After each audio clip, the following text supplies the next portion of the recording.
Thank you everyone for having me today. I appreciate it. My name is Jesse Kraft again. Hello David.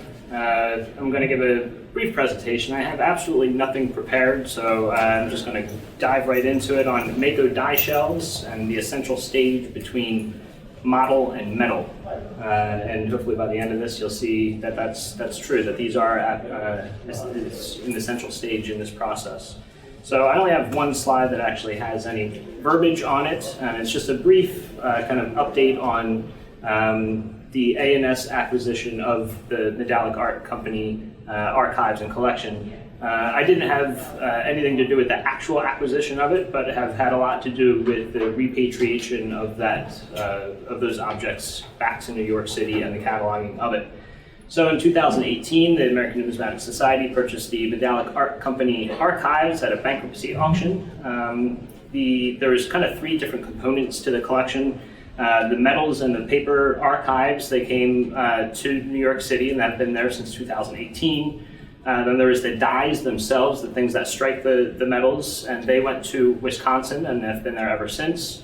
And then there were the die shells, and that's what I'm going to explain to you today. And they went to storage in Mountain House, Nevada, which was only about maybe 5 or 6 miles west of where the Medallic Art Company ended up in Nevada.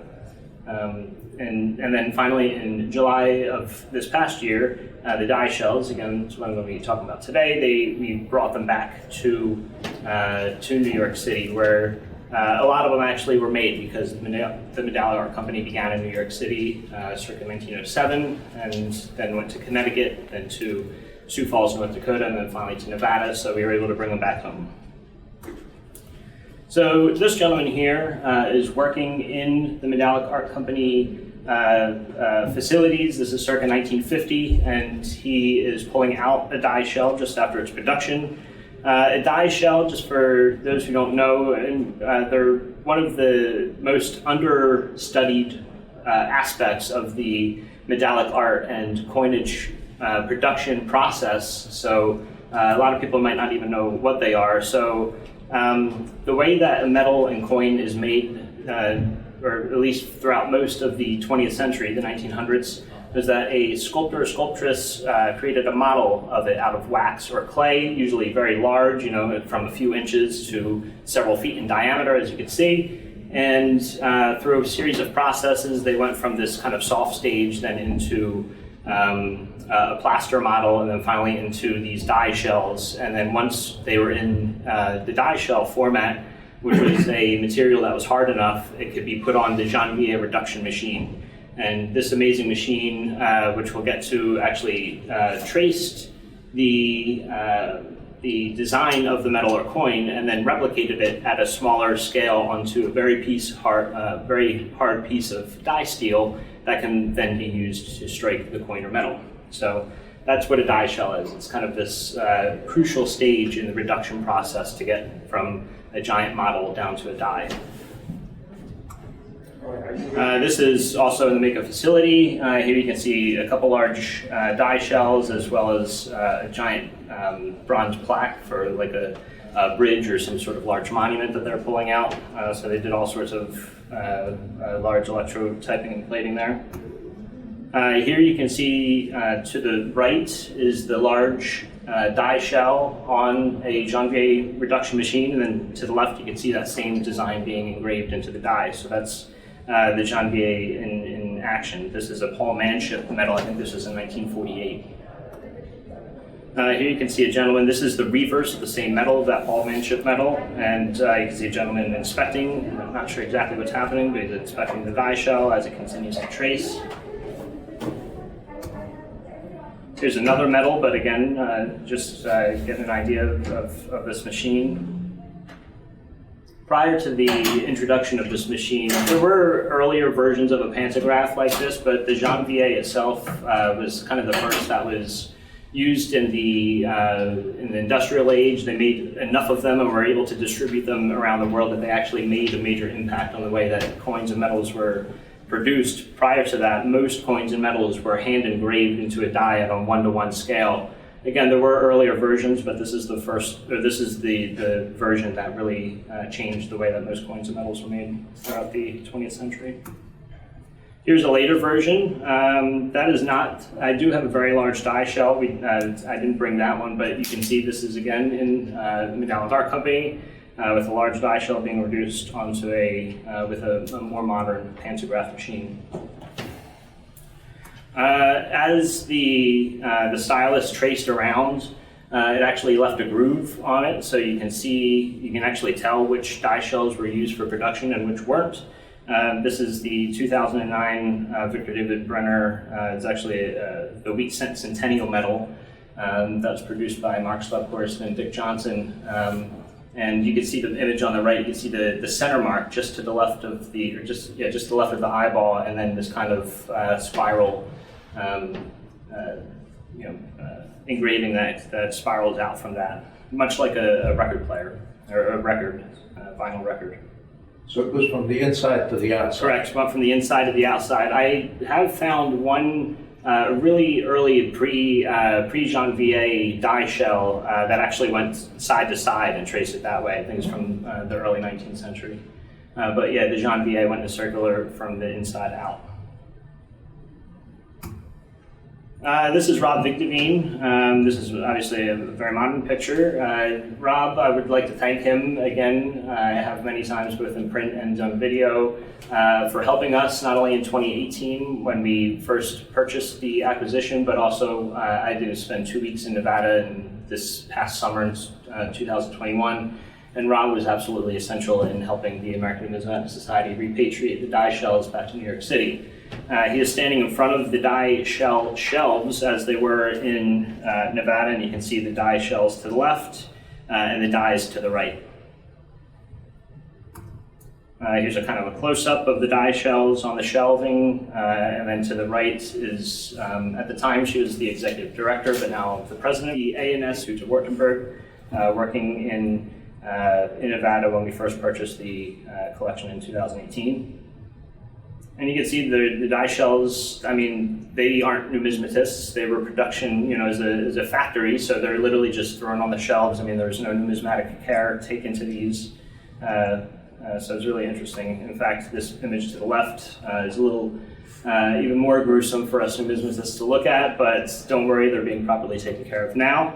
To the right, you can see one of the things we wanted to do in the few weeks in 2018 was try and get as much information from them as we could. So this included hiring a photographer for the few weeks, Lou Manna Photography out of Nevada. So this picture dates from 2018. He brought with him about a dozen college-age students to help out with this process. And they were able, I think their fastest day, they were able to take one photograph every 3 seconds or something like that was their average. So they literally made this into a production. I didn't give any numbers, but we purchased about, just the die shells were about 20,000 objects. So this is no small task by any means.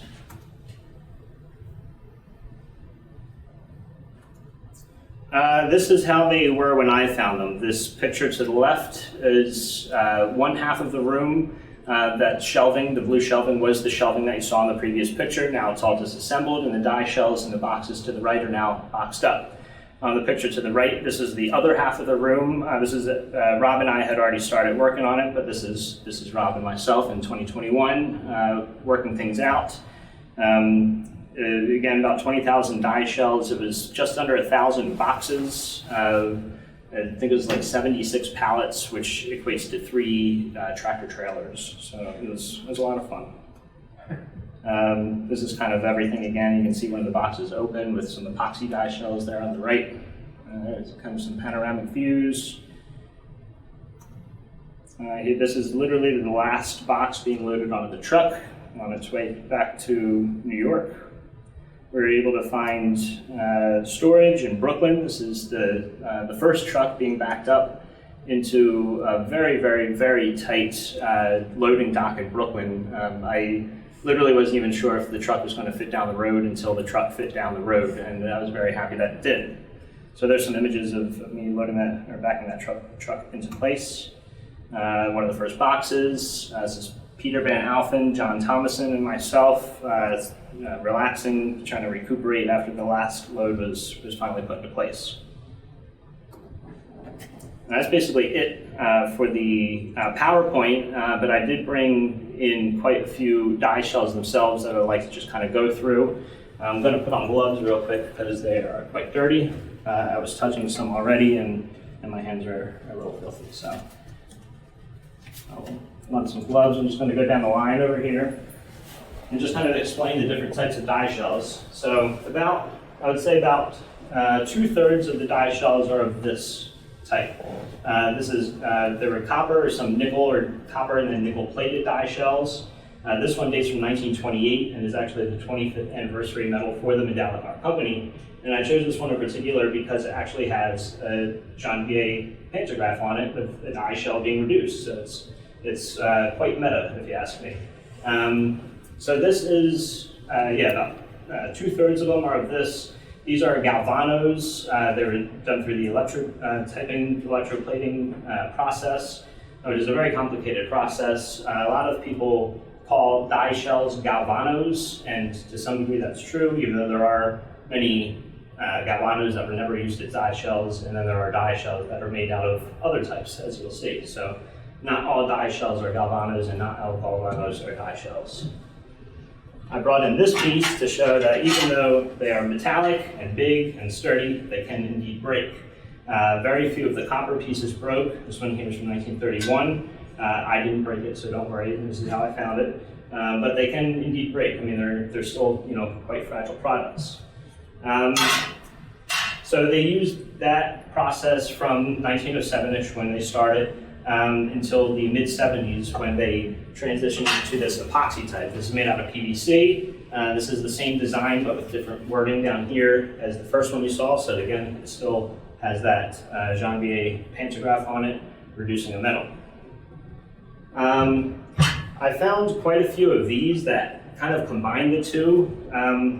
Most of the epoxy types did not have any electrotyping residue or evidence on it, but this one has the most out of any that I found. And there's electrodes all over it with remnants. So I don't know the process so well yet when they were making epoxy die shells and combining the electrotyping process with it, but we'll get to that, I'm sure, as we study these more. Again, here's another copper one that has the electrode too. Some of them don't have the electrode, some of them do. The epoxy ones can break as well. So here's a small epoxy one that broke. But this one is interesting because I was able to find a few different versions of it. This is actually wood that was then used as the basin for the engraving. So I have a wooden / clay version that's been kind of worked over, that's been then put into an epoxy, and I have two different epoxies, and then we have the struck metal as well. This is a different kind of, this is a more modern one of the metallic types. The cool thing about the die shells, as you'll see with this next one, is that any changes that would have been made to a metal were made in this stage. So you can see that this is one metal, and there were words on it, and eventually they wanted to use the same design, but have different words, so they then filled in all the words with this epoxy, and then they were able to make a new die shell of it, and then create new dies and change the words. So quite interesting part of that. I have two more here that are very similar. This is from the Ovation Guitar Company, and they were trying to work out how to best display the strings on the guitar. So everything is exactly the same except for the strings on the guitar are different. And you can see that they're trying to work out which would look best on the metal. And I forget which one they used, but if you look close enough, you can actually see where the pantograph traced. So that's the die shell that they used and ultimately chose. Here's a more modern. I think this is the newest, the most recent copper die shell that I found. This one dates from 1998. This was long after they stopped making die shells out of copper on the regular and were using epoxy by the time. So, in fact, you can even see the epoxy on the back.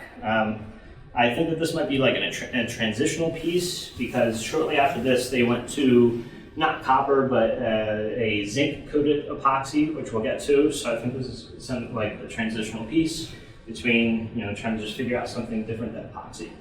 Can I ask a question? Absolutely. Was it the artist that worked directly on the wood? I think that this is even a transitional piece from that, but you can see all the wood grains in it. So there probably is an even earlier version that the artist did work on the wood, but this piece isn't the exact. So how would they get from the artist piece to the wood? No, the artist did work on the wood. Oh, the artist did? Yeah, exactly. Okay. Yeah. Yeah, this is the epoxy version. And then how would they get from the artist's work to the Galvanos? Well, two different ways. For these earlier ones, they would make them the artist would sculpt out of wood, I'm sorry, not out of wood, out of either clay or wax. And then So would wood's go unusual. Yeah, wood is rather unusual. So from there well, sometimes they would use wood as like the basin, you know, just the blank part of it, and, you know, fill it in with whatever just to like get all the grooves out. Or often than not, it was, a plaster basin. So you can really use almost anything to get to that initial stage. And then from there, it would go to plaster, and then through the galvanic process, it would be made into metal, or the epoxy version is essentially just like plastic or plaster as well. It was, you know, a liquid state, you just poured in and then it dried and then separate it. So the artist would make the sculpture, and then you put the plaster, the epoxy or plaster or whatever around it, Correct. and then that becomes the Yep, that becomes the die shell, Die and you shell. can reduce that. Correct. Yep, yeah. Plaster, this one here is not plaster. If you put a plaster model onto a Janvier, it would get destroyed because of the pressure just go into it. This is one of the epoxy ones, but I think it cured improperly, and it was destroyed when it was put on the Janvier. So you can actually see the circular pattern, but it's, you know, and even where it's digging it up and it's ruining the letters and everything else. So this is a good example of what would happen if you put a plaster piece on there. This one here is a giant one. This is one of the larger ones, and it's got an epoxy back, but then since it's a square piece and need it to be put onto the Janvier, they needed, you know, extra space for it to bolt and everything else, so they just added wood to it, which I think is pretty neat. This is a rather unusual one, but I had to share it. I think I have another piece that's quite similar. What is the scene that it's showing, do you know? I don't. All of these, I actually didn't even look at the metals themselves. I just kind of chose that object, you know, just to show the differences. They're, In the marketplace? Is that? yeah, is looks like. this the Bazaar, the Society of Metalists? There's the, 10 spots. yeah, from the 80s. This is dates from 1993. So. This is an interesting piece. They made this design into the center of an epoxy die shell and realized that they wanted the design to be off-centered. So they created this other piece that's octagonal on the inside and kind of just put it off-center. So this kind of shows the versatility that die shells have. I mean, once you create a die shell, you can alter it, like with just kind of simple, you know, DIY methods, and it'll still work to create you know, these bronze pieces that we take for granted and how they're made. Here I have both not an obverse and reverse, but a positive and a negative. This blue is kind of like a release agent. So you can see both of these are made out of epoxy, but the negative is called the die shell, and the positive is called a hub shell, because you could put a positive image onto a Janvier, and when it was done engraving, it would be a positive, and with that you can make a hub. A hub is sort of like a die that makes dies. It's a positive instead of a negative, and if you foresaw that you would need multiple dies in the medallic art process or in coining, you would want to make a hub, and with that you would actually put the positive onto the Janvier instead of the negative. But most metals had fairly limited production runs, so most metals have die shells because they only created one die. Here's another piece. This is made out of epoxy, but again, a square piece that they, for practical purposes, they had to affix to the Janvier, so they just added these metal barriers to kind of create the outer rim. So just another method of getting things done. So the piece had to be round to get on the junk. Correct. Yeah, the die shell itself, regardless of the shape of the metal, had to be round. Had to be round. Exactly. This one is kind of interesting in that the finished piece has a hole in it, so you can kind of see, what they had to do to create a hole. It's just kind of, a blob, and then you can, once you have the die made, that piece, you can just kind of, in the finished metal, it just won't be there.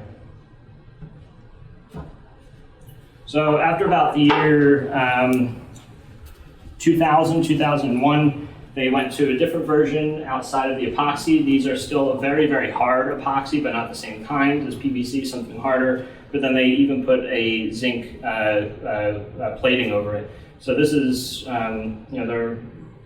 we have maybe about 200 of these. By this point, also, digital die engraving was becoming more and more popular, so die shells themselves were becoming less and less in usage. So, a good example, in the early 80s, Mako is making maybe like 300 different metals. So with an obverse and reverse, we have about 600 die shells per year. And by the time you get to here, you're looking at maybe 60 different die shells because the rest of the dies are being made digitally. Do you know if they did anything special to the zinc to prevent it from oxidizing? Because that zinc looks beautiful. It does, I agree. I'm not sure exactly what they do to it. Perhaps the It's not desert. coated? No, it's not. I'm wondering if the desert air served it well. Although when they started this, they were still in Sioux Falls, North Dakota. So, I'm not 100% sure, but yeah, I agree that it does look. There's no zinc corrosion or oxidization. Towards the end, they went with these here. This is a completely different kind of epoxy. They were making these concurrently with the zinc coated version. I don't know why they were making two different types, but they were. These are even limited. We have maybe 60 of these, and they're making these from 2001 to 2008. And along with that, they've made a black type that's even harder and heavier. I mean, this, even though they're the same size, this is probably the heaviest one that I showed you today. We only have maybe like 12 of these of this black type. I showed you one where they wanted to make the design off-center, right? This one. Here's another one where they kind of wanted to make it design off-center, so they had to add more to it. And they used a desk, just a computer desk that they just cut and kind of applied it to, and that was really interesting. I mean, it kind of shows you the kind of basic things that were done to create these really interesting pieces. And my last two and a half, 3, however you want to consider pieces are a part of these zinc pieces. This actually has a giant crack in it. The epoxy side was on the thinner side, but there's quite a bit of relief. So in the center is actually quite thin. So I just wanted to bring this piece along to show you that even though there's the hard epoxy with the zinc, they were still liable to break. And this also shows that. This one is a smaller one, so you'd think it would be a little bit more durable, but it's actually just broken clear in half. So that's basically all I have. Thank you. If you have any questions, I'd be more than happy to answer them. If you want to come up and look, by all means, I ask that you don't pick them up just because they're dirty. So, I mean, you're more than welcome to. That's up to you. But they're not fragile. Again, as you saw on the pictures, they're grown on shelves for decades. But so that's it. So, any questions? Yes. Slightly off topic, is there any kind of catalog of all the different Mako metals? There is one that we acquired with the archives. It was an internal document that they used. It even says Mako, do not distribute, so on and so forth. We have since put that online in PDF form, and it is even keyword searchable, which makes it really, really handy. Which website? It's numismatics.org/Mako. Really Okay. easy, and then you can find the catalog link, the button at the top from there. But numismatics.org/Mako. Good. And we do have plans on updating that. It's filled with errors that were correcting as we find them, and missing pieces that we're adding as well. So eventually we will have a much more dedicated and user-friendly and prettier Mako website in the future. That's a great job. Did they ever get into the machine, the newer technology? Did Mako ever? Oh, yeah, absolutely. Got into the newer technology? What do they call them? CNC machines? CNC machines. Yeah, absolutely. They eventually purchased them, and that's why we see that reduction in die shell numbers, like starting around the late '90s. Okay. And in 2000, So I believe did that get- they actually started before the U.S. Mint started. If I'm not Okay. mistaken, one of the like 2000 or 2001 state quarters was the first digitally produced die made at the U.S. Mint. But Mako is already doing that for a decade. And Metalcraft, who now owns the Medallic Art Company production rights to the name, I mean, that's basically all they're doing. They do have a Jean Vier reduction machine still there, and do use it on occasion if the artist approaches them with a model. But yeah, everything is basically digital at this point. Okay. Because I think that Janvier's time has gone. It does, yeah. No, it came and went rather quickly. Yeah. The one-to-one die engraving that happened for thousands of years. Yeah. Circa 1900, you have this Jean Vier that kind of revolutionized everything, and then 100 years later, you have the computer. So you're absolutely right. There are only a handful of companies that still use them on the regular. They are a special machine. I agree. So, any other questions? Yes. So the Janvier could cut this deep relief?